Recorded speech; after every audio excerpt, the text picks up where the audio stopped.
Well, greetings everybody, and welcome to this week's edition of the wonderful show we call the Inworld Review.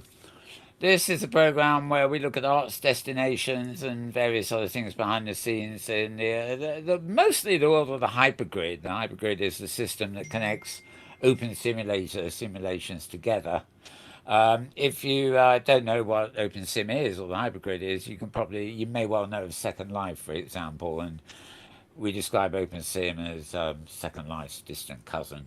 There's lots of commonality, but one's a commercial walled garden, the other one is a Wild West, or Wild East, or Wild North, or Wild South, depending on your particular orientation, you understand. Anyway, my name is Mal Burns. I'm sort of the host of the show. Joining me on my right hand side is none other than James Atlloud. He's the guy who fiddles with knobs, which involves switching between slideshows and desktops and avatars and everything else. So, audio, video, wizard bang, techno person. Welcome, James. Thank you, Mel. It's always fun to be here. Different introduction every week, well, as Mm-hmm. well. Mm-hmm. And to my left, as it were, none other than my co-host Thirza Ember. Welcome, Thirza. Hey, thank you, Mal. Lovely to be here. Yeah, and Thirza, of course, you may well know from Hypergrid Safari and all sorts of other things too, including her blog, which we'll feature briefly a little bit later on the program. Also sitting on the couch here today is our guest Nick Zwart. I should have checked whether I'm pronouncing that right. Is that right, Yes, Nick? it's okay. It's okay. You're doing Okay. well. I was going to say Mm. rhymes with farce. You see, getting a bit worried there. Careful with Yeah, that. Careful with that cushion, my friend. Right. yeah, Okay. And Nick is from 3D Les and a few other things, but we'll get to the interview with him a little bit later after we got some of the preliminaries of the show out of the way here. So thanks for joining us, Nick, and we'll chat a bit later. yeah. Sure. Okay. Now, where do we start? I've forgotten already. Well, it's different every week, isn't it? I'm going to move to a couple of web shots first, which are sort of current news, as it were. Not much this week, but we have Austin Tate's blog. And of course, he was on the show a few weeks ago. He has a post from yesterday, which is about Roost 2 version 4 rigging. Now, for those of you who use OpenSim here, you'll know that Roost 2 is it's a form of avatar, basically. And you can work in Blender and things to mess it all up or enhance it, depending again on qualification there. And he's got 1 to 14 steps for to setting up for rigging and stuff like that. Which I may actually look at this myself because who knows, there may be a way I can rescue the mess of a mesh I am. That's a good phrase, isn't it? The mess of a mesh I am. Yeah, I like it. Great. You all like it, so now I'm going to have to use it all the while. Yeah, no way, no way. Okay, so you'll find this. It's a bit of a complicated actually. It's blog dot inf dot ed dot ac dot uk. You should get a web shortener or something for that, I think, but never mind. So that's from us in Tate this week. And the only other one other than Thursdays, which I'll be using later, is from Alternate Metaverse at blogspot.com. So ALTERNATEMETAVERSE dot blogspot.com. Um, that could do with a bit of shortening too, really, couldn't it? But never mind, never mind. I think we can watch this in reader view. Yeah, it's somebody called Zen and Darrow or Dot Nolan. Maybe they're the same person. Is this the real life or is this just fantasy? I seem to remember that lyric from somewhere. Mm. Oh, what could it be? Yes, Yes, vaguely familiar. Bohemian Rhapsody. I think it was Mm. definitely. Anyway, um, anyway, I don't really know how to explain this. They actually have quite a few posts from this blog, but there's never anything in them. It's just like a line or two, and they say, "Come join us at this event" or something, a bit like an instant tweet. But this actually is an actual blog about stuff you can see in the alternative Metaverse, which is the name of a grid, by the way, as opposed to a description of some alternative Yes, metaverse out there somewhere.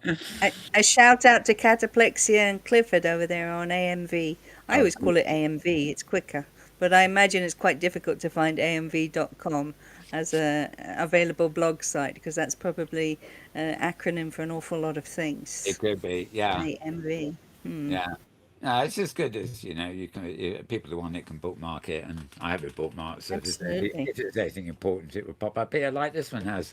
So nice, pretty pictures to go with that, of course. And I'll just do my cheating bit. Oh God, what am I doing? Does it work? Yes, it does work. So I can go. I can do what I do with Thirza's blog, and that is race through the pictures. But there's only three of them anyway. Oh dear, never mind. Right. Okay. So we got that over. I've got Thirza's ones here for later, and yeah. I will just click on this one, which is a website. Oh, it's actually loaded quickly now. Never mind. That is this site. Is another one I'll be mentioning in a few minutes' time. But in the meantime, we're about to find out what's actually happening on the wonderful hypergrid enabled Opensim. So it's over to Thirza for the hypergrid happenings.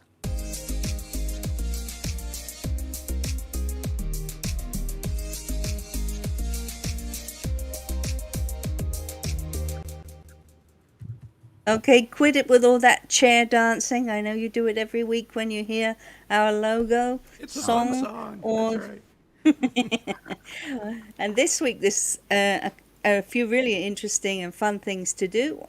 First up, I wanted to mention happy birthday to Barefoot Dreamers Grid. Hugabug's beautiful grid where they really do make you feel very welcome. We had a safari over there a few weeks ago, which you may remember, you guys. You were there. Yeko Catnap's beautiful French region that she has over there on Barefoot Dreamers. So they're 3 years old this week, and today, throughout the whole day, there is a lot of music happening and DJs, and you can go over and wish them happy birthday and many, many happy returns for Barefoot Dreamers Grid. Here's another thing that happens today, later on today, and this is Acidic Loop. You may have seen it, this fabulous logo that he has.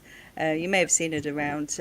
This is an event that's going to be happening over on Kitely on Naboo Sim. But his music is great. It's really enjoyable. Look for him on YouTube as well. There's a load of his music on there. It's funky, it's jazzy, it's that whole trip hop thing going on. Very, very nice music. Really worth having listened to. And of course, if you go to the concert, that's really nice for him too, because he gets that virtual world feedback, which is always enjoyable for us all. No, more music. Freaky at the Tiki. I'm sure that's something that James can relate to this week, especially. As long as It's there's a been poll, freaky. I hope there's a poll for dancing.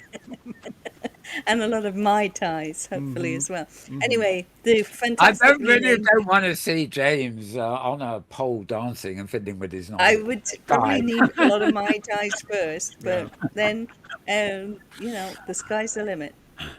So Dan Sings, what a great name. It's a name, it's a verb, it's everything. He's on Tuesdays. Dan does all kinds of music, everything from bluegrass, gospel, jazz. He does the whole thing, and that's going to be over on New Hope Grid. They have loads of different concerts over there. Really worth joining the grid and popping over to their welcome area. You can find out what's going on, and of course they do advertise all over social media. So that's a great grid to get involved with. And here's a fun thing, which we'll be talking about later because I blogged about it. And this is the over on AMV Grid, alternate metaverse grid, as Mal was just talking about. It's the Easter egg hunt extravaganza, and there are many different hunts. There's one over on the big ship that we visited a few weeks back. But there's another one by Nick Spreen, and this is it. It's taking eggs to a whole new level of fabulousness. And anyway, we'll talk about that a little bit later on. There is another hunt. that you might be interested in. I blogged about this a little while ago. From the 8th of April, that's when it opens, and this is the event that's by Marge and Nani Ferguson. As usual, they've done a hunt, but it's a much simpler one this time. There's no zombies involved, you'll be glad to know. And you don't have to solve anything complicated. Just click around until you find everything. So that's a nice fun one to go on. And finally, this is going to be just a great event. If you like the Grateful Dead, if you're interested in Jerry Garcia, this is for you. Because there's a group that's a tribute band, and excuse me, they do all kinds of music that is obviously they're called the Rainbow Full of Sound. That's the name of the band, and they do all the various Grateful Dead songs. What they're doing is they're having a concert in real life, and it's going to be played in World. If you go over to Neverworld Grid, they have a sim that is the Keys, and it's set up like Florida Keys, which is where they'll have an event which is with some of the art, because if you may not know that Jerry Garcia also painted and did artwork, and so some of that will be shown in World, but the whole thing is actually happening in Florida, and it's to do with the diving museum in Isla Morada, which is in the Florida Keys. So the whole thing is perfectly themed between real life and virtual. There'll be free gifts, goodies to pick up, and I'll put in the links when this show goes out afterwards, when it's no longer live, so you can find all the information about this event if you're interested.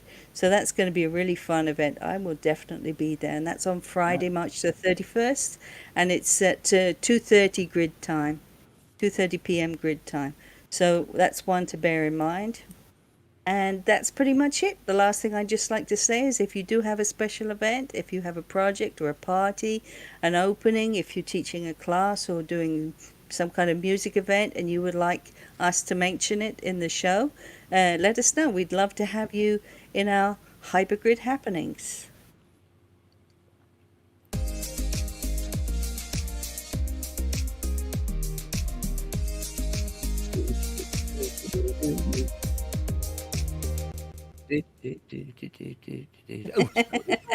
Brilliant, getting carried away there.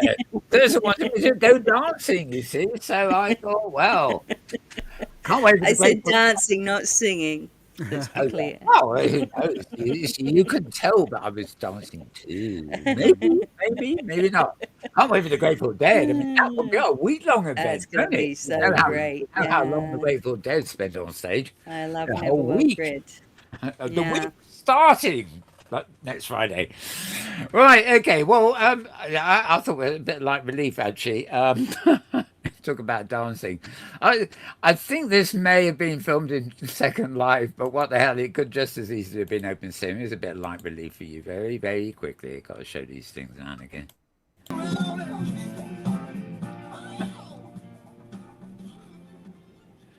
There you go. I remember that song from the 70s, and I think it was the 70s. You said this thing, Hot Chocolate, I think they were, or something. But Yeah, right. if any of you recognize that song, you'll notice that those lyrics, that was a cover band performing it with totally different lyrics. And I believe in silicon and all that. So a bit risque, I've got to admit. But Mel, I don't think there are enough wine glasses in YouTube chat for that video. Yeah. Oh, really? Oh, really? I think you may have shocked Nick here. I apologize, Nick. Oh, dear. Well, we have a whole cleavage thing happening on the show that we should have probably mentioned to you before. Yeah. You're the one who started that. I did not either. I don't know. Okay, we did have a blog post from AI Austin a few minutes ago. He's also put this up online. This is actually these are OAR files that they're free that you can get to use in Opensim, and he's just compiled a few of them together as a little video here. So it's only a minute. So here they go.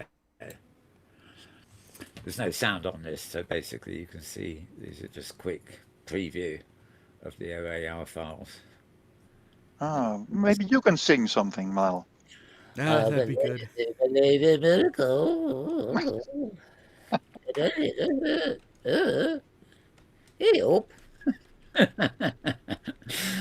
Oh, that's a nice one, the Elven Forest. Yeah, I love these foresty sort of. If you go down to the woods today, you're sure of a big surprise. The lurking at the top will be there. Teddy bear picnics now. Okay. Yeah, well, it's the woods. Oh dear. Beautiful. I have to find a way of muting myself, but then you won't be able to hear me on the show, will you? So, swings and roundabouts. Yeah, some lovely shots there. You can tell which ones you like. So, I'm not sure where those OAR files are available from. Maybe they're from Third's Opensim World or whatever. But they're nice. They're nice pictures there, and it's comforting to think that they're actually pretty much available for everybody. Right, so I've got one more. I got one more musical video from Karima. In fact, it's an old one she reposted, but with Tuxo, another musician playing. But I'm going to leave that to a little bit nearer the end of the show so that we can move on into the more serious stuff, as it were. Right, now, we don't actually have any videos to go with Nick's region at the moment. So what I've actually got here instead is... well, we'll just start off. I'm going to keep his website, his direct website, that is, up on screen here. So, I mentioned you earlier, of course, Nick, but I Yeah. now formally welcome you because it's your turn to do the thing, so to speak. Yes. Nick Zwart, basically, is that your real name, avatar name, or just Yes. Yes, it's a real name. I thought it might be. I don't know why. And you are presumably Dutch, are you? Yes, I'm Dutch. Yes. So if I say, I recognise the surname. yeah, actually, Zwart means black. Oh, right. Yeah. So, but I'm Dutch, and so if I say something wrong in English, I do apologize, because I don't know all the English words. Okay, Nick, but what is Mal's excuse? That's now the problem. Right, right. Oh, yeah, that's a good question. My excuse for what? But if you make a mistake with a word, Oh, you're going to have to claim to be. Oh, you can oh claim yeah, to be one. Nick sounds absolutely fine to me. It sounds fine to me. His voice actually reminds me of Franz Charming's, believe it or not. Yes, France. Yeah, I know France. Yes. Yeah, you very similar accent. You can tell. Yeah. Anyway, tell us about. Well, actually, before we discuss 3D Les, which is the main thing we've got up here at the moment, Yeah. maybe you'd like to give me a little bit of reflection on your history in before, if you want, but in virtual worlds, like were you in Second Life at all, or anywhere before that? And your interest obviously is in education, particularly. Yeah. But just a brief sort of history, if you Well, fancy. yeah, sure. I started somewhere around 2005 or 2006. I started in Second Life, and at that time I worked for the Dutch company called Digital School, and they were planning on doing research in Second Life to see what was possible for education in virtual worlds, because at that time Second Life just came up, and we thought, well, how can we investigate this for education? What can it add to the curriculum that we already have? Right. So what we did in Digischool was that we rented an island in Second Life, in Teen Second Life actually, in 2007, where we did this research. But it was quite difficult to get the users on there, because the teenagers all had to prove that they were teenagers, and the teachers all had to be tested and approved, and it cost a lot of money. So when we found out that in 2009 that Open Simulator came out, then we moved to Open Simulator with the research, and was my first experience with. Did you move to Open Simulator the moment it came out because you heard about it, or were you forced to move because of the price structure at Linden Labs? Actually, both. Yeah, both. And I was in a group of educators here in the Netherlands, which was initiated by a university, and all these people were investigating the use of Open Simulator for education. Right. So, and then with the digital school, we were planning on creating some language villages. And the one that I've built was Chatterdale. I don't know if you've ever heard of Yes, it. I've been to Chatterdale. Yes, I've been there Yeah, many times. And Parole right. as well is another And one, isn't it? yeah, right. Chatterdale and Mm, Parolais. These were built in 2010 and 2011. mm. And we even got we won even some prizes with it in the Dutch Oh. for the Was that education. Was that a Yeah, big challenge to, obviously there's a huge price difference between Second Life and OpenSim, but yeah, there's a huge challenge in terms of hosting your own grid and managing your own problems, which obviously if you're in Second Life, so much of that is handled. That's what you're paying for. So yeah. how did you guys face that issue, that challenge?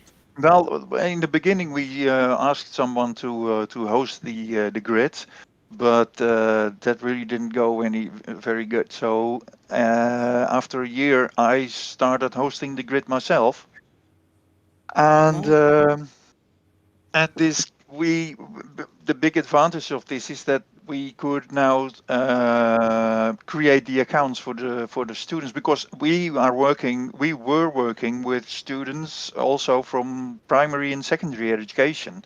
So we mm, wanted to be that they needed to be approved by us, and we didn't want anybody else on this. So right.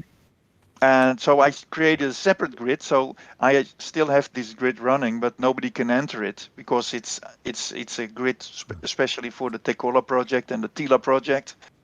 And but I made a copy of the same grid and called it the 3D LES grid, Hmm.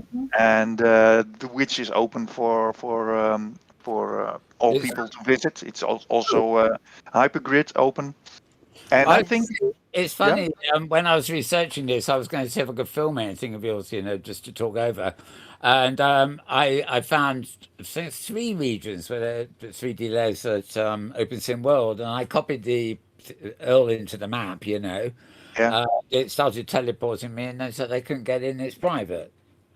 So I wasn't, and that was actually this morning, so I really didn't have time to try and track you down and find out what's happening there. So that's actually why we're, filling with a lot of stuff on the web here. But it would, yeah, yeah, They're charming villages. It's so yeah, cool because you're walking down the street as an avatar, and all the signs are in the target language. So you go into the post office, and yeah, everything's written up in French or yeah. in English, depending what it is. And then there's next door is the bakery, and it's very immersive experience. I loved going there. I think I blogged about it in probably 2011.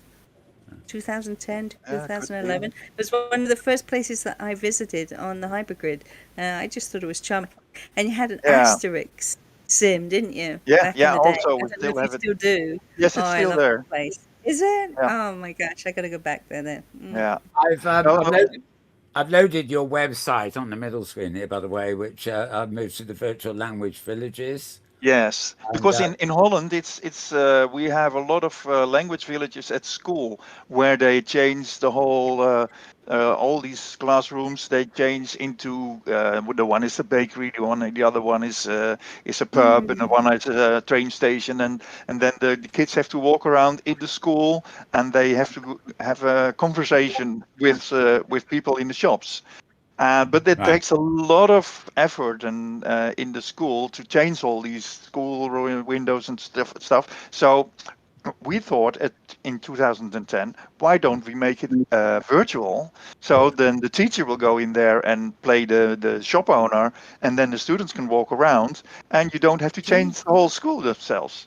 So that was Yeah. our first initial idea, and then we created Chatterdale, the English village, and then later on we created Parolais, which is the French village.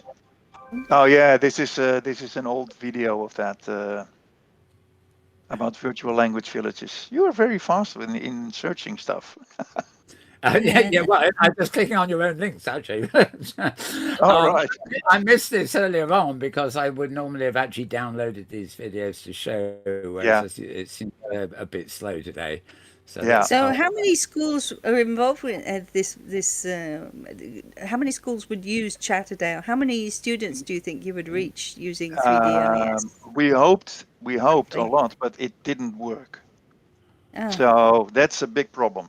And I'm going to tell you what happened because we mm, used when then the TILA project came, and the TILA project is the project which I did in 2013. And in the TILA project, we were working together with several universities in the UK and a university in Utrecht in the Netherlands and Valencia, and also somebody in Germany. And these universities wanted to use these virtual environments, these Ketterdale and Parallel. They wanted to use to have student exchanges. So they could yes. go in with a school from Valencia and a school from Amsterdam, and they could meet each other in Chatterdale, and then they have to do some English assignment, and they have to do like, for instance, they have to talk about what are you going to do with Easter, and are there special things with Easter. And because the Spanish people don't it's not a native language, English, and the Hmm. Dutch, for Dutch also, it's not, English is not native, so they have to choose this common language and then start talking in it. And this really worked during the project research that we did. And this research was paid by the EU, the European Union. So we Hmm. could research this for 3 years and see what would work and what didn't work. So we had a lot of expertise in this. But the problem Hmm. was at the end when we did we presented this to teachers, and we also went to fairs and conferences and so on. And most of the teachers said, "Yeah, it's nice, but I don't see any ready-to-play lessons for the teachers. So I have to prepare my own material in there." And so they were all a bit hesitating. So after the Tila project, then when it stopped, then also nobody entered this grid anymore because nobody was using it. Which was really a bummer.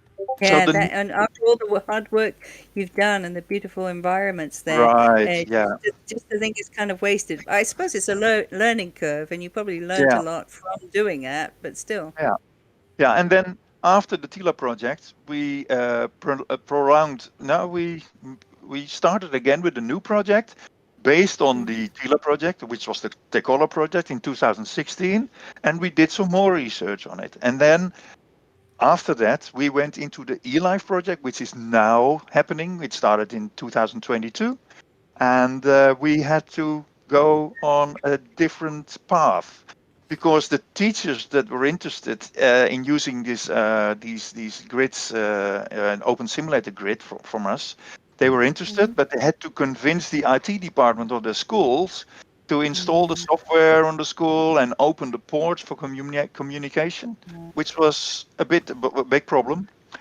And we also found that the computers at the schools were not always good enough to run the viewer. Right, right. If they didn't have And a good graphics card, I guess right, they'd be yes, slow.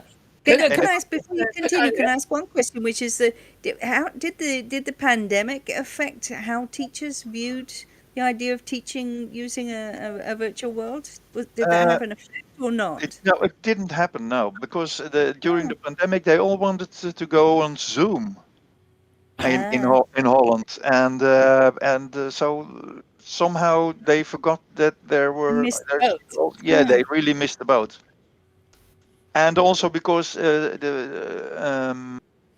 Open Simulator couldn't run on mobile phones or tablets, and a lot of right. the students in the pandemic period time were on tablets.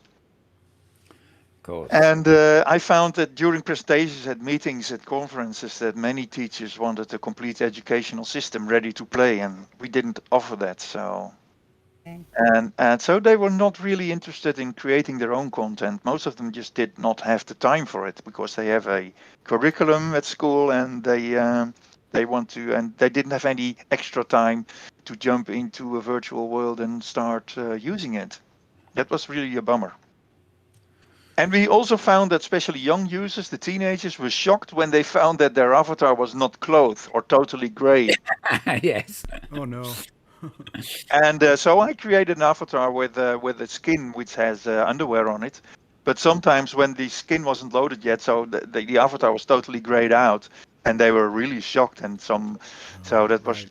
wasn't really working fine. So we did a lot of research on how to work with virtual worlds for language education during the time, and we had to spend a lot of time in the project. But almost all activities stopped after the projects finished. And then a year ago, the provider of the voice system in Open Simulator, Vivox, Yes. announced that they are planning to stop the free voice service for OpenSim. I don't know what's happening with it, but Nobody it's does. still working. We're still using it, right? It works. Yeah, it works, Yeah, but I don't think they don't support it anymore. So if you're a no, new if you're And a it yeah, new only adopter, you're out of luck. it only works up to a certain number of avatars. So a classroom, right, it'd be too many in a classroom for it to handle yeah, that. You know. So yeah, and you never know when it ends. It could be ending next month, and Yes, yeah. it's not reliable. yeah. So for the latest project, which we started beginning of past year, the eLife project, we wanted to remove a lot of these barriers for the teachers. So we were looking for a new way of working, and we wanted a web-based system because we didn't want the users to install any software, and we Right. wanted something that could run on tablets and phones and Chromebooks. And we also wanted to have the possibility to use VR headsets. This But basically, I was going to interrupt a bit earlier, but you're leading up to frame now, aren't you? And I was going to just ask this. yeah. You mentioned there was a firewall problem too. Does frame, because it's on the web, actually manage to bypass your firewall problems? What? Sorry, can you rephrase it again? Earlier on, you were talking about Second Life and the permission system and getting Yeah, to the firewall. firewalls. Yeah, the firewall. Yeah. If a student goes on the web and goes into a world in Frame VR, Yeah. does that pass through the firewall, Yeah. uninterrupted? Basically, is what Yes. I was Most saying. of the times, it yes. There Yeah, maybe 5% doesn't, but also at Frame they have a list of a white list which they can use at the schools. But it right. doesn't happen as much as we did. We had problems with Open Simulator. I'm sure. Yeah, Yeah. exactly. Yeah. Okay. No, I was just curious about that firewall bit. So because Yeah.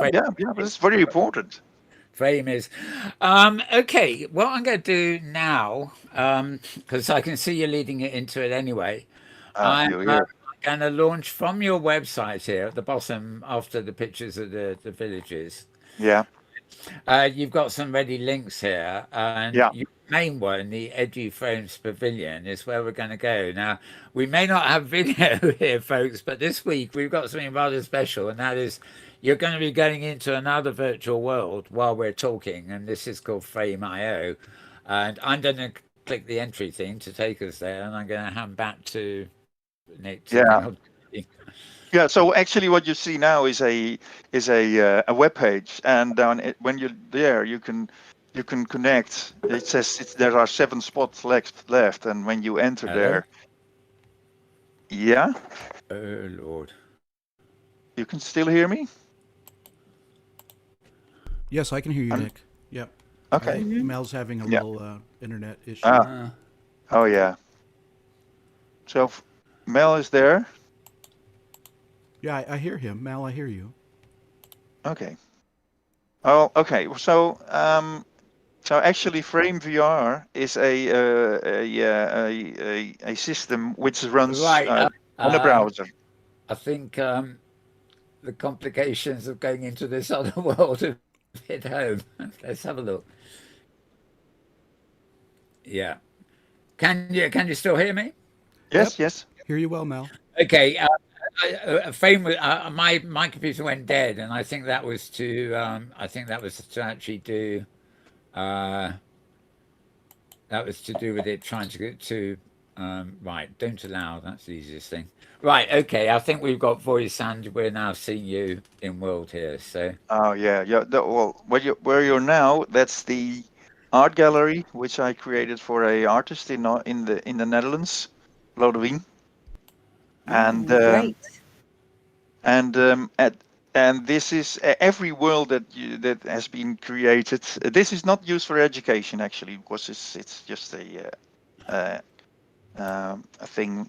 So what's Frame VR? Frame is a web-based platform that lets people communicate and collaborate in 3D space, like an avatar, blah blah blah blah. But it's from a browser, which is very handy, because now you can use a Chromebook, you can use an iPhone, you can use tablets, and even if you have a browser on your VR goggles, then you can use also the browser to log in, and then you can have a 360 degrees immersion, which is fantastic, of course, and walk around in this virtual world. I see Mel is already there.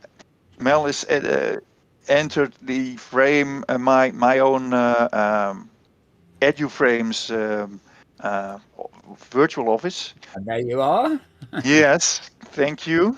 And the big advantage of this environment is that because we want to use it for education, it doesn't need an account if you want to visit one of these islands.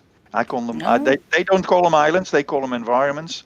But most important is it is accessible for young users, like from the age of 10, 11, 12. A frame allows that because there are no well, a teacher can start right away. They can build stuff, but the pupils don't need an account, which is great because they can go in there. So and on this, if you have an account like I have, and if you create an account there too, you can create an account with Google or Microsoft account or your Facebook account. That's very easily, and after that you can have up to 3 environments to work with yourself for free. They call it the trial environments, but these trial environments, they can be used forever. But they yes. I've actually discovered I've got a Metaworld environment here. Yeah, right. I made it so long ago. I don't think I've done anything to it, and I've forgotten. But it's still here. When I logged in, I saw it. So Yeah, that's fantastic. So each of these 3 can only have 8 users on it, so that's not very much. But it's possible to have more users on one island, but you have to pay for that, of course. That's their way of making money. And but it also has a bunch of, and I put a next slide on my on the left board. So they have a bunch of pre-made spaces that you can use. okay. Actually, Nick, what I would do is I will pause what we're doing here, and you can move over to your slideshow and talk us through that first. Right, And that's then great. we can come back here and maybe take an actual walk around in the building behind us and things. Right, yes, because the building where you're now in, the little building that you're in, that's actually my virtual office where you see all these boards, and every board you can click on and then jump to one of these new islands that I've created. So all these boards are islands that I've made. It's like a hyperport TP system. Right. Yes. For 3D less. Yes. But we better jump to my presentation on the other on the board. Yeah, I think if James can move the picture to your presentation, and then you can walk us through the slideshow, and then we'll come back to this. Just yes. Fantastic. Yeah. Okay. So they already created a lot of pre-made spaces that you can choose from, which is quite very easy to do, but you can also upload your own. And if you upload your own spaces, I did that with Chatterdale and with Parallel, but I couldn't use the complete version. No, I couldn't use the Open Simulator builds because they are too big. The size is too big to use on mobile phone and tablets. Were you able to import the kind of low-res mesh versions and bring them in? I did, yes. Yeah. Yes. So I created... You can sort of author in Opensim, and then what you done in Opensim, you can compress and export into frame. Right. So, Yes. yeah, so I was curious. So what did you, when you say it's too big, do you mean the buildings were too big, or the quality, No, the quantity of the the? quantity, yes, because Uh, in the original Chatterdale in Open Simulator that I've created, there were about 20 buildings and a lot of yeah, trees and stuff and so on, and it's a complete village. it's a And very complete place. Yeah. right, and if you now look at the slide that you see this on Open Sim, it's only 5 buildings or 6 buildings, and a little Oh, bit I of see. streets, and that's all. Because if I place 20 buildings there, then the iPhones and tablets won't load the Oh, the thing. So I had to make them smaller. So what I did is I made these new villages in Open Simulator, and then I exported them with the uh-huh. and then brought them into Frame VR. I had to do that through Blender, but Blender had to I had to re-export Simplify. it in a Yeah. in another format, and then it could be entered into Frame VR, and it But works you were able to collect your ideas and make your designs in the OpenSim environment. So that was a right. handy. It's a tool. It's a tool that helped you carry it over to Yeah. the So other I used the format. same. So I used the same buildings that I used in Satterdale and Parolais, but I Mm. just used a few of them, and then I rearranged them and made a fence around it, and then imported it, and it's worked, and it's great. But there were some restrictions, because when you export in Open Simulator, then you have to be sure that also you export all the textures that are attached to the objects. And if you don't export all the textures, then you can have gray buildings. So you have to be very So precise on because this. you don't have the option in Frame VR to build as you go, as we do here in OpenSim. No, It you has to have to. be all done and dusted and brought in Right. already. Yes. I got you. So it So says, really, and OpenSim remains a very important and yeah, relevant for me, platform. for me it It's does, just because not as portable as one would like it to be. Then, really. no, no, no, that's right. So Yeah, finally, we had our new islands running in the browser, and very that's easy good. to access. And I've created 2 more, because I only had these French and English, but I also created a Spanish and a German island. So it's Spanish Oh, Villa Charla, and the German is Plauderstein, which sounds German, of course. So because the new the project, the eLife project, we have these 4 languages. They are doing tests and research on 4 languages. That's why. wow, that's So, really good. but then they, Sorry, can I interrupt a second? yeah, Is sure, the sound okay? yes, Yeah, okay, something's very odd. It's all cackling and breaking up here, but I think it's just at my end, so I'm going to struggle and listen to you and I intervene. think No, Yeah, I it's I wanted all to don't good. ask hear any. Nick one. Just to carry on. Yep. Cheers. Didn't we came to visit you? Do you remember a while back? It was must have been 2018, Yeah, perhaps. yeah, And we saw the Park project. I think it was that you were yeah. doing. Is that right? Because I remember that was so fascinating that it was to help people with aphasia. Am I Yes, that's right? right. You're right. Well, Yes, that was it's so still on. fascinating. It's still on, Because and the idea that you can use virtual worlds to help people who have problems finding the words that they want to use right, and sort of because overcoming that issue is a wonderful yeah, idea. yeah. Eva Park, the people of the City University in London, they asked me to help them build this environment 5 or 6 years, or many years ago actually.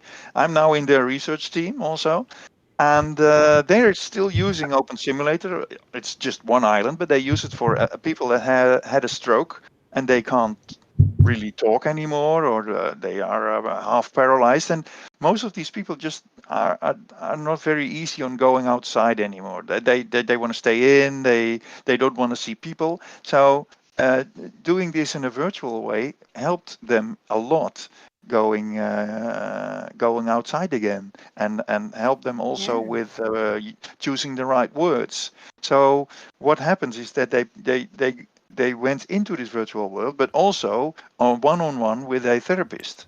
And then this therapist helped them finding new words again and stuff. So the and they could stay at home.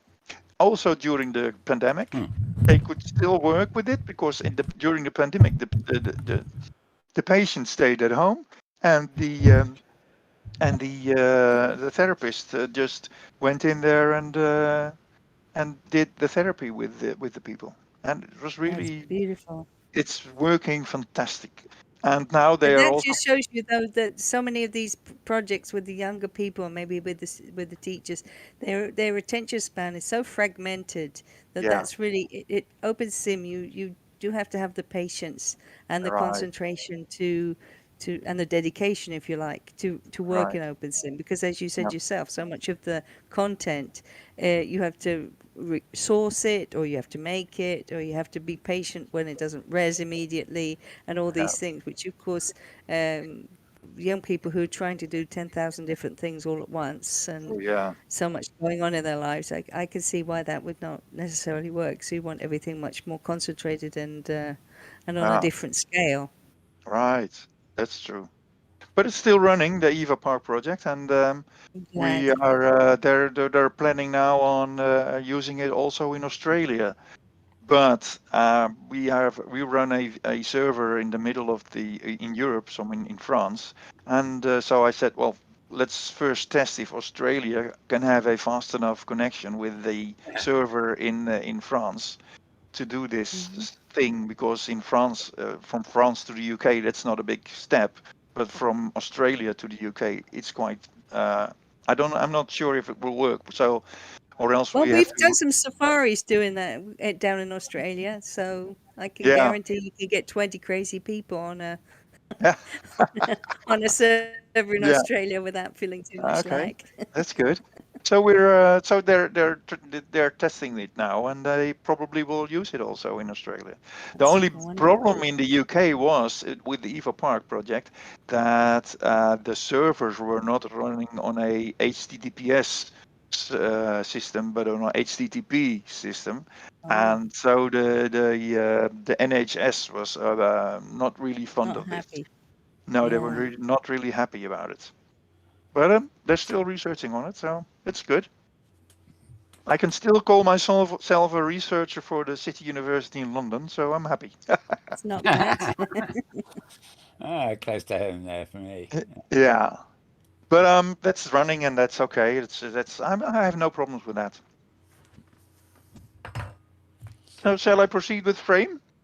Oh yeah, well, you've finished the slides, have you? No. Didn't finish the slides yet because the four villages that I've created, they're just a scenery. They're empty, Hmm. and Okay, Right. and we wanted to have some interaction with it, and okay, because sure. and the interactivity like we used to have in Open Simulator, and we still have in Open Simulator, that's Yeah. really fantastic because you can write our own scripts. We can do almost anything, but that was not possible in Frame. So the system behind Frame VR doesn't let you do a lot of scripting, and they just recently started with some simple interactions on objects. So it's a really, really big step backwards in that sense. On the other hand, it's very easy for teachers to place their own content in the environment. Like just a few clicks, and you can place one of the items like images, MP3 files, a streaming screen where you can share your webcam or your computer, or a whiteboard. There's really a lot that just a click and it will snap to an object to a wall, and then you can resize it and it's done. It's there. So it's for teachers, very simple, and that's what I was looking for. So you want me to go back into Frame? Which place do you want me to go to? The Pavilion again, or Chatterdale, or? Oh, it doesn't matter. Well, well, you can use Chatterdale. Okay. Well, it makes Yeah, it. Yeah, because we can have a walk around. It's just I thought for James and stuff like that, so it's better to get the slideshow out the way yeah, and then move to this screen. But yeah. we can do both, I think. It's a, Well, it's a, yeah. It's a pity that the avatars aren't the same as in second or in Open Simulator. But Kind of. they're much simpler. But you're now in Chatterdale, yeah.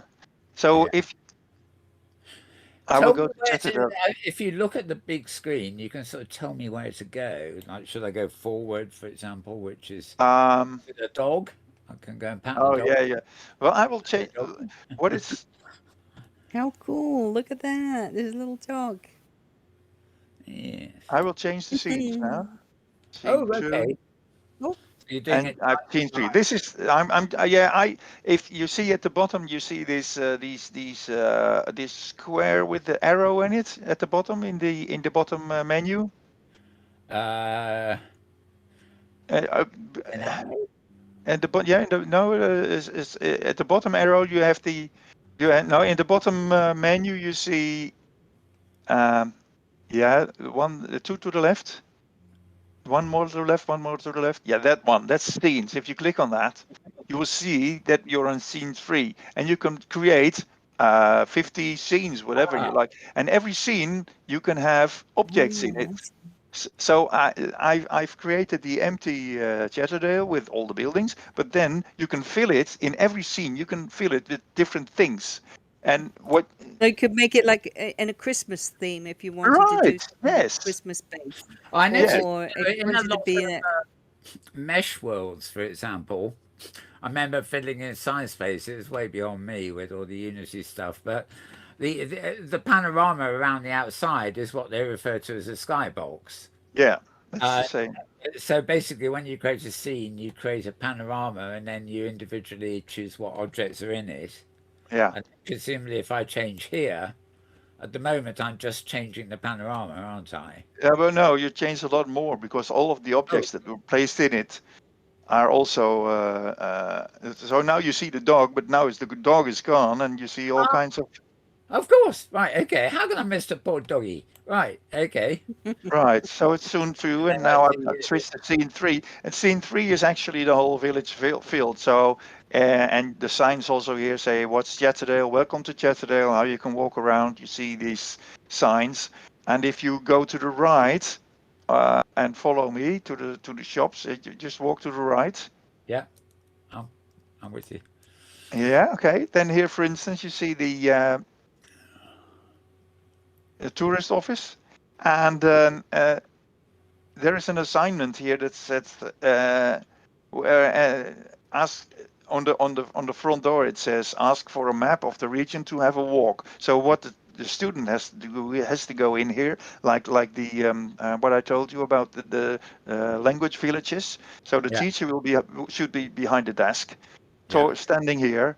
And then he should start talking with the student, and then say, "Yes, please. Can you tell me what you want?" "Yes, I want a map of the environment." "Okay. Well, why do you want the map?" "Yes, because I want to walk around." And so that's how the discussion should go. And then finally, the Yeah. teacher can decide what is or help this poor student. Oh, I see a face. Yes. Pressed the wrong button there. Yeah, so you can share your webcam on the wall. So if you want, as a teacher, you can see me. Hello, Hey. I'm there. Hey, Hey, look, that's so that's cool. my bass guitar. So and I can Who also, did these Zoom when we got this, eh?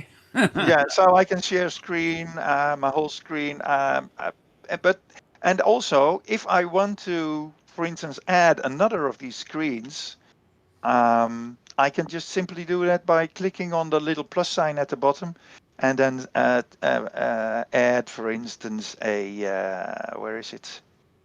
Streaming screen, and there is another streaming screen. Snap it on a wall. Oops, sorry, I've done Oh, it so you too can now. have two different screens at the same time. Yeah. Yeah, I've just launched No, one. it's very nimble. I This don't know this how to get rid system. of it. You So I could do just so many different things. Yes, and then I can resize it, and so for a teacher, it's quite simple to do to Yeah. place extra stuff in here.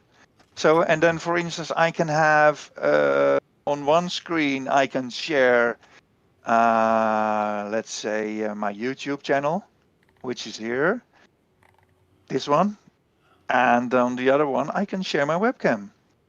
You see, so I can as a teacher I can show my the things that I have on That's screen fun. over there, Yeah. but I can also show what's happening with my webcam, and so I can have Ah, several screens open, like we have here on the Program, yeah. in the program. You can have yeah. you have three screens, but I can create three screens each too. And when I'm ready, I just right click and then press the delete button, and it's gone again. Fine. And how many students can you have in there at one time? At the moment, you can only have 8 because it's a free version. Eight isn't But bad. no, but if you pay for education, if you pay 25 euros or dollars a month, then you can have Mm. 50 users in Mm. one environment. 50 is a lot. Yeah, so they tell you 50. I'd like to see No, it's how much. You don't I've think seen there's it. lag? No? I've seen 75 in Wow. in a world like this, and it's working. It's Right. really working. That's brilliant then. Wow. And but you and I think they also have something that costs you $200 or $100, and then you get 100 users in it for I see. education. So educational prices is 100 euro or dollars for 100 users, and 25 dollar for 50 users. Do you But you know? can. Do you Yeah. know if it's been as fast and non-laggy, depending how many? Have you tried it, for example, with a big class and? I didn't try that yet because I've Yeah. been at this because I just finished the first year and the first year of this research project, and we have 3 years for it. And in the first year I've been only been building. And what you Well, you've see, got a lot of resources there, and it's not easy to handle so many. I mean, it's wonderful to have so many resources, but it's quite difficult to handle a big group of students when you've got them all trying to do different things. Because I can imagine they right? would all be Yeah, asking you different questions. I right. can't see that. What am I supposed to be looking at? So eight Yeah, sounds like a really good number to try and yeah. be getting you to grips with the way it works. Yes, and that's also our experience that we have on the previous projects that you should not go in with big groups. Just go with two from one school and two from another school, and put them in a corner and have discussions with each other. And that's more than enough, or 3 and 3. So in total 6 would be enough. So what I've created now is some scenery in every. And if you look well, you see also a little blue line at every shop.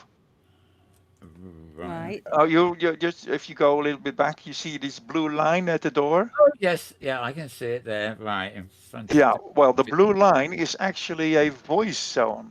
So if you walk Ah, in there, then the blue line will turn green. You are in a special voice zone, and then nobody outside of the building will hear you. And then you can have private conversations, which is for education is great, or else everybody on the island can listen to you. But now only Right. the people that are in the building hear it. yes. Yes, it allows you to focus, but also if there's any shyness in the group, the eliciting of the target language is much Right. easier on a one-to-one Yes. basis. It's funny. Yes. It's funny. I mean, a lot of platforms have this. It's called it's like your personal bubble or things. In fact, it seems to be Opensim and Second Life are the only ones that don't really have it. But Yeah. Yeah. it can And, be and very useful. and what's also nice on Frame is that you can have a password on every island. So if I, for instance, now it's open, Chatterdale, but if I want to use it with students, I can set a password on it quite fast, and then the password is there for everybody. So and when the session is done with the students, then I can delete the password and it's open for everybody again. Now, So obviously, we're talking via Discord, so we're not trying it in here. But is if you're using voice in Frame.io, is there any sense of spatial yeah, awareness? Is it yes, spatial voice or is it? yes, it's spatial voice. Oh, right. Okay. Yes, and also the if you, for instance, play a video inside or you play an MP3 file, then also that can be set to spatial, or it can be set to play all through the whole island. Oh, And okay. also, Right. Okay. Very good. Yeah. yes, and you saw this little megaphone at the bottom. At the left, you see the microphone switch, which is the left one, and then the second one is the megaphone. And the Right. megaphone makes it possible for teachers, for instance, to shout all over the island so that everybody can hear. Sure. So that's very if you want to close the scene stuff, you have to press on at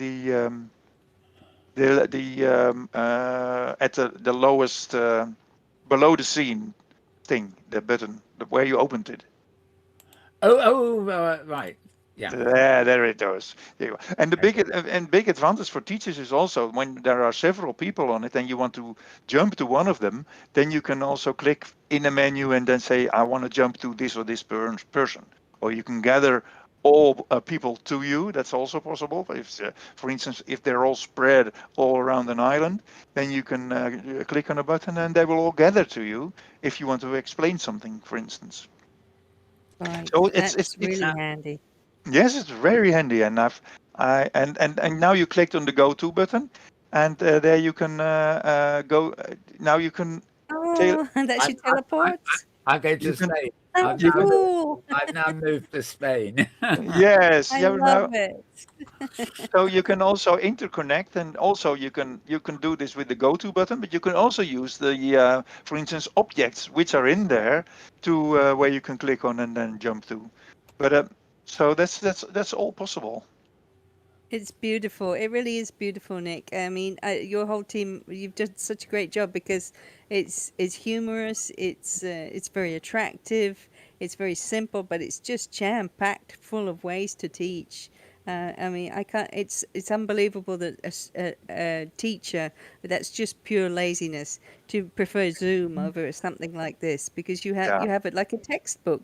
Basically, you're offering somebody a 3D textbook at this point where they yeah. can teach, they can elicit language, they can modify the situation so that they can make it endlessly interesting for the students Yes, because you're and offering now so many different environments. right, and now you see. Oh, you're now in I'm in the castle place. Arcadia. Yeah. Yes, well, Arcadia is a very special castle because Arcadia. Why? Because that's actually the same castle that I've built in Open Simulator. It's an island for orientation. Right. So if you Okay. go in there, you will find signs and stuff to learn how to walk, how to fly, and so on. And yeah, it's if and every sign explains a feature of frame, but also it explains stuff with videos. So I don't know. You're at the fireplace. Yeah. Yeah, I'm kind of stuck in the castle. I'm finding my way out again, so I got a more spatial view of where I am, so to speak. Yeah. Navigating cameras indoors in virtual worlds is never the easiest of I tasks. know. That's why. Whatever virtual world it is, yeah. Where are you? I'm about to come out the entrance in front of the castle again. You make it okay there, this is, isn't it? Oh yeah. Huh? So this was where I landed, if I recall.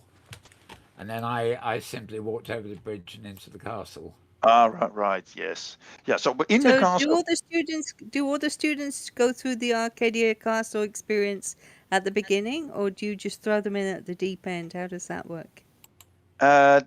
We just throw them in, and then they have to start working with it.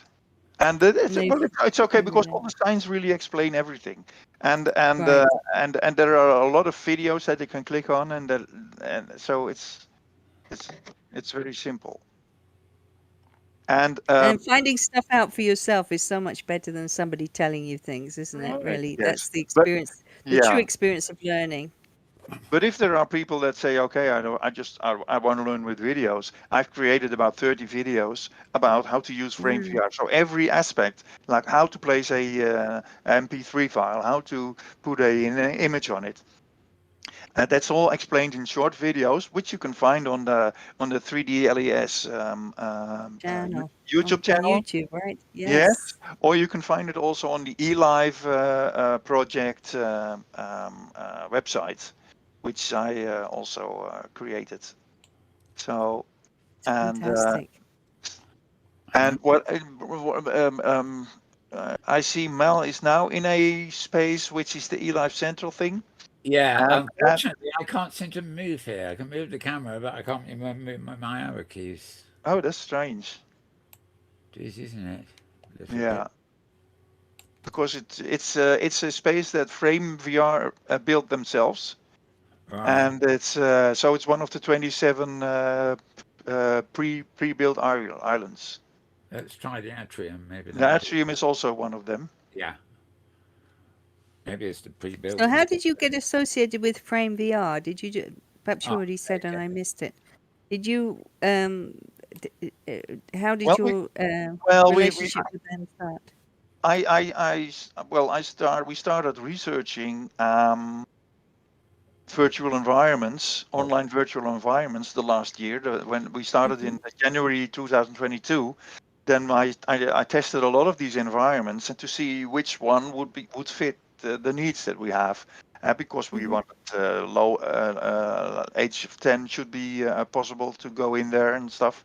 So we investigated all these things and we stumbled into Frame VR, and then I thought, oh well, that's great because we can have any ages in there. And so that's how we came up to Frame VR. And the big So it's advantage, just a very good fit for you then. yes, it's a very good fit for the project, because I've also seen Spatial, which is I don't know if you ever seen Spatial, but it looks fantastic. They have great avatars that you can use, but it's all based on the Unity system. And Yes. but you have to be 16 or older to have an account there. So we couldn't use it for secondary education because we want to have something where you can go in with kids from 10 and older. Right. Spatial is becoming very popular. In fact, I quite like Yeah, that. How about hubs? Is it the hubs? Is that this? Mozilla Hubs. Yeah. That's quite difficult for teachers to use for to place objects in, and that's a Okay. very, because Hubs is I've played around with it, and I also I had a discussion with somebody here in the Netherlands that uses Hubs for education, and he says yes, teachers they can't really easily place an object in it. And Right. like you did just previously in Chatterdale, just place a streaming screen there. Sure. It's quite impossible in hubs at the moment. Yeah. No, the fact that this is all built in is because one of the big criticisms of a lot of new Yeah, world places, I don't even want to use the N word, is that they don't have building tools in the environment live. no, You know, Right. Opensim, we're used to it. Even Second Life, you're used to it. But you go to all these other places and say, "Oh, you want them to get a chair and put it there?" Yeah, well, you just log out and then go into Unity and open up your, yeah, your but work file, yeah, change Exactly. it, save it, and then come back. That is yeah, not Mm-hmm. intuitive. yeah. And in here, you can as a teacher you can have this basic environment, and then you can add things yourself. You can add 3D objects. You can it's linked to what's it linked to actually? Could have a better No, auditorium. yeah. If I want to add a 3D model, I can link it to my Sketchfab account, and then Oh, Oh, right. import something Wow. from Sketchfab directly into this virtual environment. where That's where brilliant. where are the assets kept? I mean, if you import from Sketchfab, does it import a copy and keep it in frame, or does it create a Well, live that's a link, good question. or does it create a live link to the No, warehouse? no, it doesn't create a link. It's really the asset itself that's getting It, imported.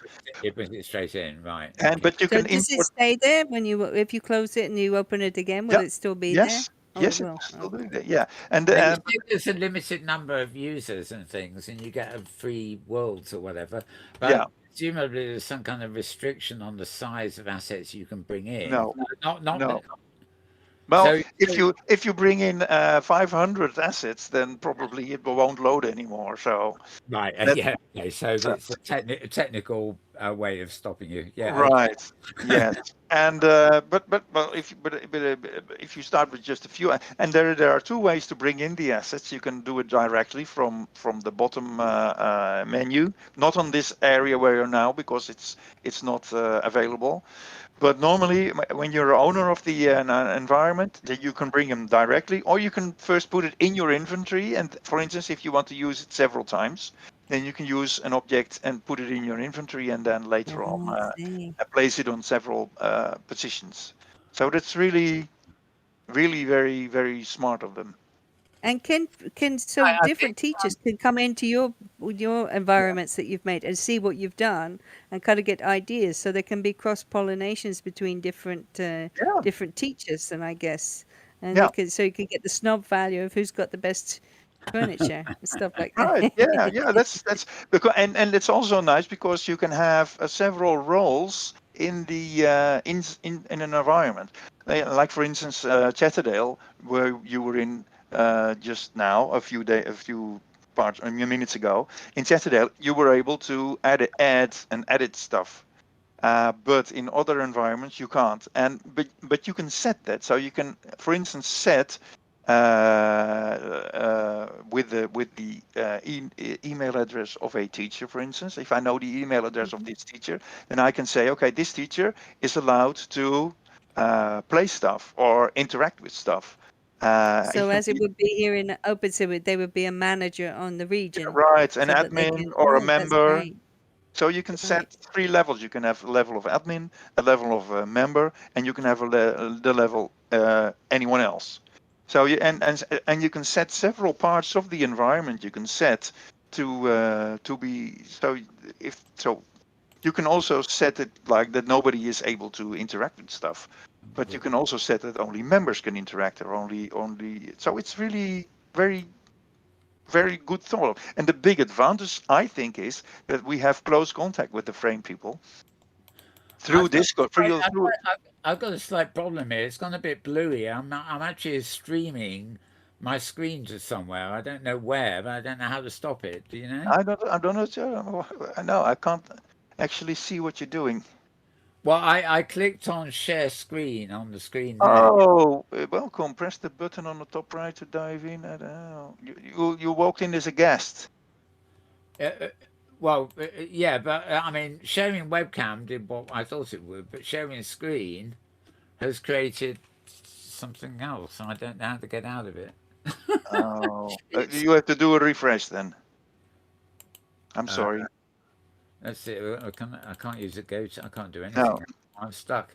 Okay, I'll tell you what. I'm gonna quit Safari and then come back into no, it. you're okay. Let's move back. No, that's because I moved my mouse away from the program. Doesn't Right. matter. Doesn't matter. I can get this sorted. Go back to. Let's finish your slideshow because then I need to Okay. move on to our sort of finale thing. We're Yeah, about. so I've just a few slides. So this was so if you Yeah. want to learn more about Frame VR, then you can go to my website 3DLES or the website of the eLife project.eu where we have these things, or you can go to the Frame VR website also.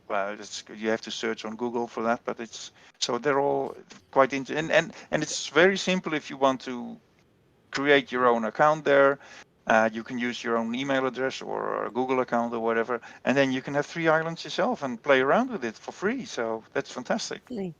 Yeah. And and and um, and if you want to go to the my EduFrame virtual island, just go to the website and then scroll to the bottom of the website, and then you see links to all these frames. But I'll keep on working with Open Simulator also, but I Yeah. just have to work with Frame because of this project that we have at the Of moment. course. Absolutely. Well, it's so brilliant that you were able to kind of combine the two things, that you were able to Yeah. use the knowledge that you've gained by being so nimble and moving about in different environments, even in OpenSim, and having to learn how to run your grid and so forth, and all that side of it, and then building stuff and bring all those skills and use it in this other world, obviously in a more simplified, much more directed and focused form. But Right. it's wonderful that 3D LES still exists and people like me can go over there and wander around and enjoy it. Yeah, yeah, yeah. And it's still there. I'm so glad. Yes, it's still there. It's still, it's been there for ages. And Yes. but the most important, but the most difficult thing for me in Simulator was to run my own grid. Of course, had to rent a server and I had to install all the Yes. stuff, and it was really quite difficult. And when I got it running, I was really happy as a small kid. It's because The wow, other, yes, it's running. So at the moment, I've got 3 grids running, which is the Eva Park thing, which yeah. is closed, so nobody can get there. And then I've got this one running for the project, for the eLife project, which is also closed. The other thing I realised, of course, although I've been broadcasting from my desktop, the web page through another system, you Yeah. could actually use Media Prim to embed a frame IO world, Yes. couldn't you? Yes. So Yes. It's if you made a big enough prim, you could actually have one that people could literally walk into. yes. Mm. While speaking, so you could be an open sim and a frame out at the same time. yes. How That's Sort of. cool. yes. Yes. I've tested that and it Yeah, really we works. try. Nara Malone, who does a few experimental things with Yeah. Second Yeah. Life, has done this too. You can literally walk into a prim, Yeah. because there's another world on the surface of the prim. Oh yeah. Wow. That's You walk straight into it. yeah. Obviously, your tools and Yeah. appearance change as you move into, but it's like walking into a Right. room via a door, isn't Yeah. it? Yeah. Anyway, I think if it's okay with you, I think we're going to have to more or less wrap this up. We've got Yeah. about 10, Sure. 15 minutes stuff. Just hang on and chat with us, of course, because you Okay. come on Safari sometimes too. So, yeah, don't you? Yeah. Yeah. Yeah. Yeah. Right. What I'm going to do first then is on the main screen here. I'm going to look at Safari's out of season at the moment, but Thirza's actually got 2 blogs up here, so she will chat us through them. The first one is called Egg Systems. She's got some very peculiar titles this week, I've got to tell you. But I mean, we will see. Oh, wrong thing. I'll just click on one of the pictures. One of these is one of the things she mentioned as being on this week. So, Thirza, Yes, this is Nick's here they are. Green's place. Nick's, of course, is a photographer based out of Boston, and he is working consistently now in Opensim. He was in Second Life for a long time, but he's back in Opensim after a bit of a break. He's been back about a year, I guess, and this is one of the builds that he has made over on AMV, Alternate Metaverse Grid, for their Easter egg hunt. They always do Easter themed events at this time of year, and so this is kind of the kaleidoscopic idea that he's had of A lot of representing these eggs. a lot of eggs to hunt for on that one. Yes, my goodness. I'd be The too. cool thing is that the prizes in this in this particular hunt are actually textures, but they're textures that he has made himself, that he uses in his work, and they're textures that he has built up using his photographic skills. So real world images that then he's reworked in Photoshop. So you're actually going to get some textures that you can use in your builds, and so it's a very handy prize. And there's those crazy kind of steampunk Humpty Dumpty type. I thought they looked Steampunk more like Humpty Mr. Dumpty. Potato Head myself, but That's great. Steampunk Humpty Dumpty. I love it. and there he is, the man himself. It's Nick's interesting. This trying is not to get. from the pictures I'm seeing here. This is actually, I mean, you can tell it's his work, but it's also rather different from the other ones we've been to, which have almost been. Yes, This has exactly. very much got the egg theme, and not quite so much a repeat. And again, one of these very quickly built things that he does so well. This is an example of one of the textures. They're tileable, so very elaborate and exotic, almost Byzantine. So anyway, you can go over there and grab those textures. It's the hunt is not terribly difficult because he does give you landmarks to within a few meters of where the egg that you have to click on is located, so it's quite easy to find. But it's just a very pleasant, groovy environment. The music is great and just very relaxing and pleasant.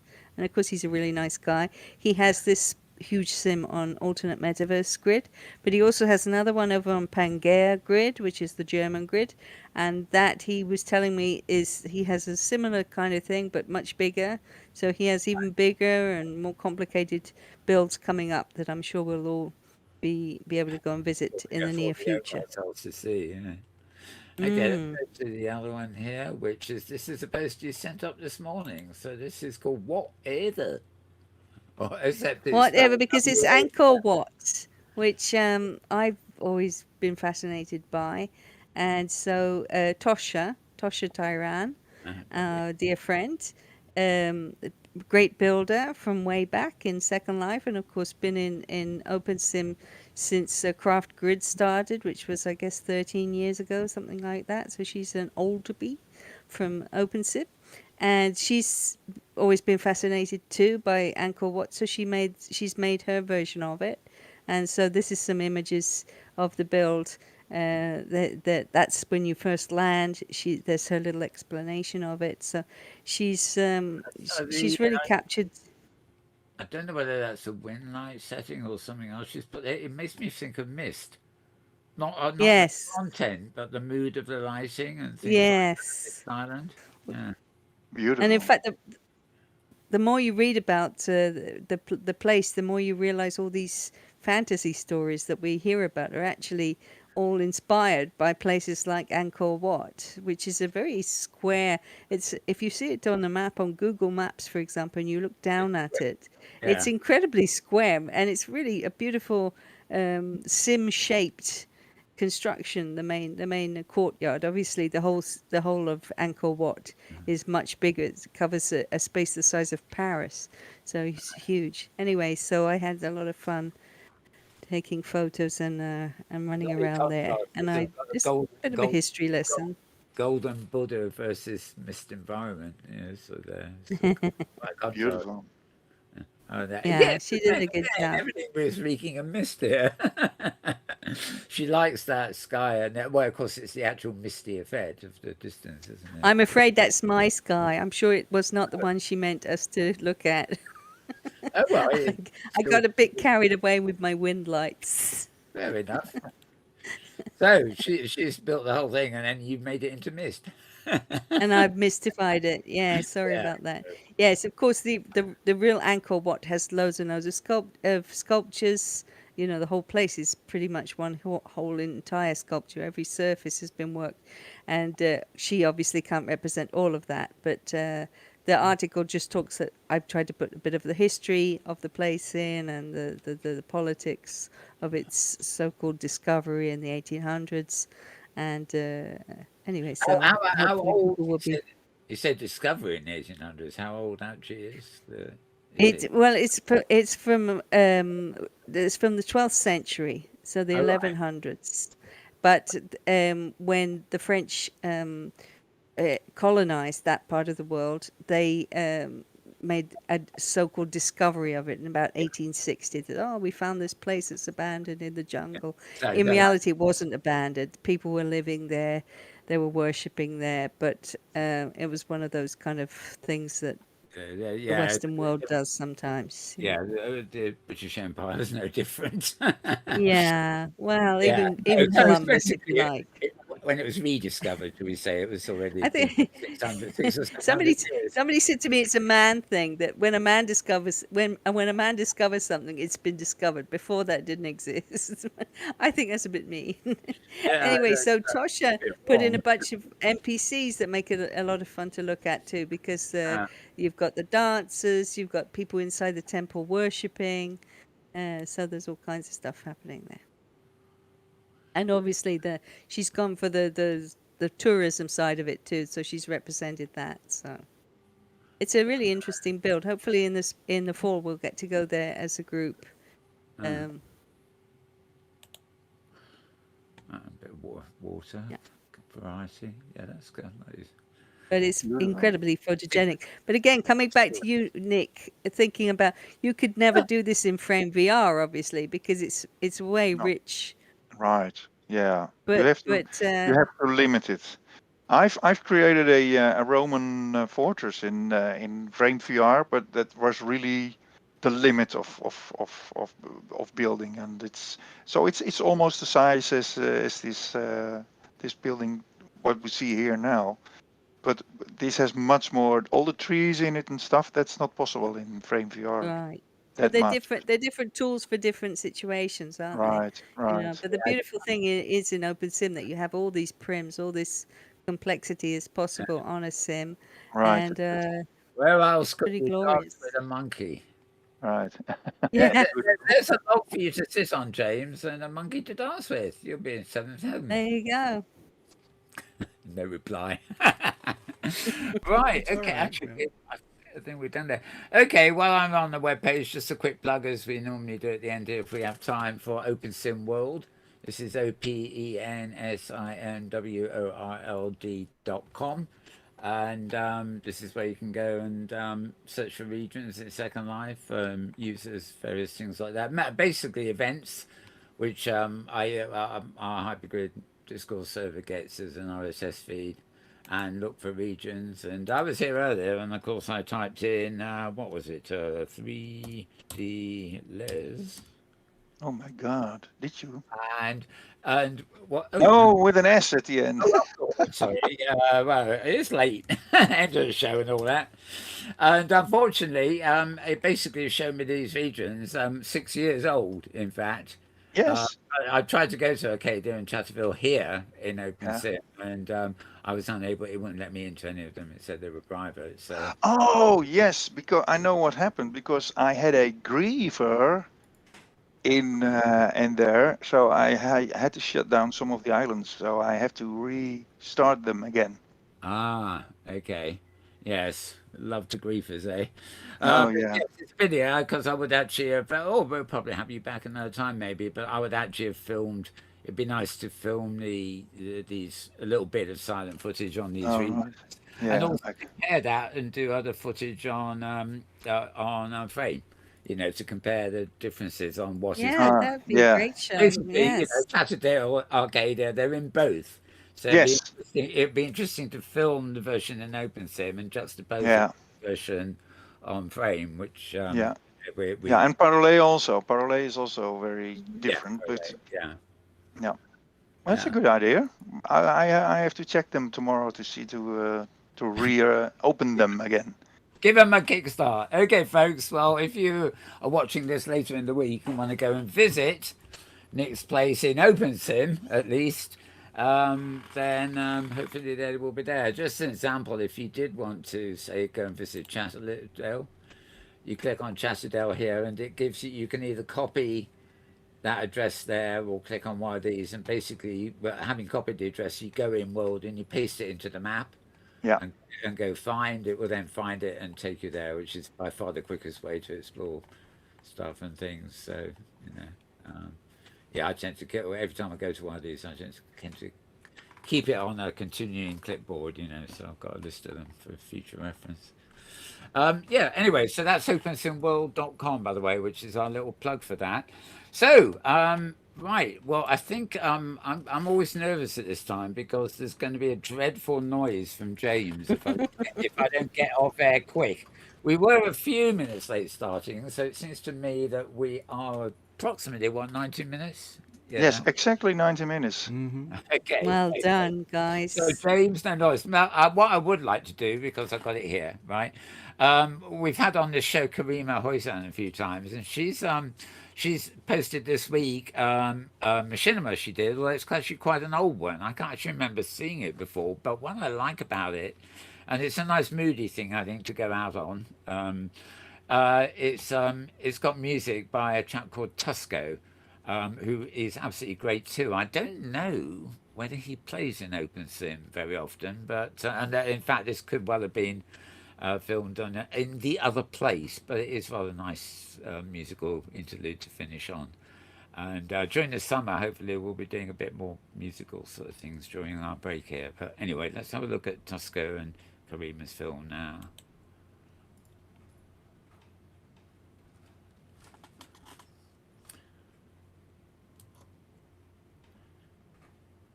Huh, it's like it's in slow motion, isn't it? Right?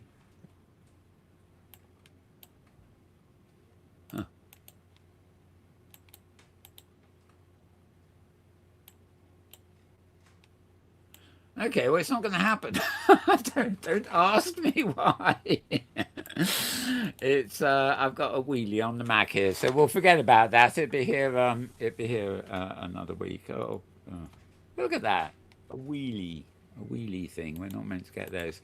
Um, okay, we'll take a wrap then. I think. So. And James, by the way, you're very quiet. Did any quick questions you wanted to ask Nick while we were here? No. I just really I sympathize with the difficulties that educators have to go through trying to make these tools work. And I'm really impressed by Frame. It does have some very specific educator features. So I enjoyed that. Did you present at any of the teaching conferences? Not yet, because we are now at the beginning of the research system, and then this year we will do some presentations, and also next year, because it ends at end of 2024. It will be the end, so most of the presentations will be next year. Excellent. I know there are people hungry for this, so that's great work. Yeah, thank you. Yeah. So like this year's OSCC maybe, but also there is talk. We're discussing it. It's by no means final yet, but we may have a new hypergrid expo in the And in the autumn. VWBPE is not just about Second Life. I mean, it's about education in virtual worlds. So that would be Yeah, completely that's appropriate. yeah, Yeah. yeah, but yeah, presumably you have specific presentations in Dutch, for example, for your local audience too. So that might be interesting too if we end up having a Dutch language session. Yeah. Right. Okay. Well, with that, I'm going to say goodbye to everybody. I'd like to thank James for fiddling with the knobs and doing a pretty good job on swapping It the didn't pictures. ring the clocks. Didn't ring the alarm Yeah, clocks. we even had to film a live virtual world on the other screen, which seems to have hung my other machine, but it couldn't have been a better time because we're finished. I'll reboot the Mac now. Thanks also to my wonderful co-host, Thirza Ember. Thank you, Thirza. Thank you very much for having me here, Mal. It was a joy.